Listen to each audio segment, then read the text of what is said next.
அழைப்பு மணி எந்த வீட்டில் கேட்டாலும் ஓடி நான் வந்து பார்ப்பேன்.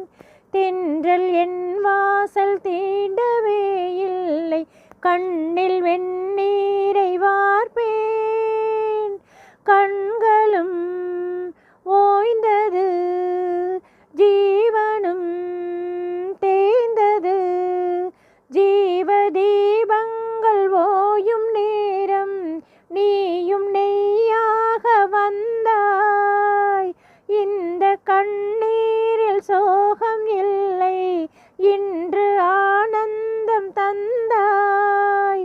பேத்தி என்றாலும் நீயும் என் தாய். பூவே பூச்சூடவா, எந்த நெஞ்சில் பால் வார்க்கவா.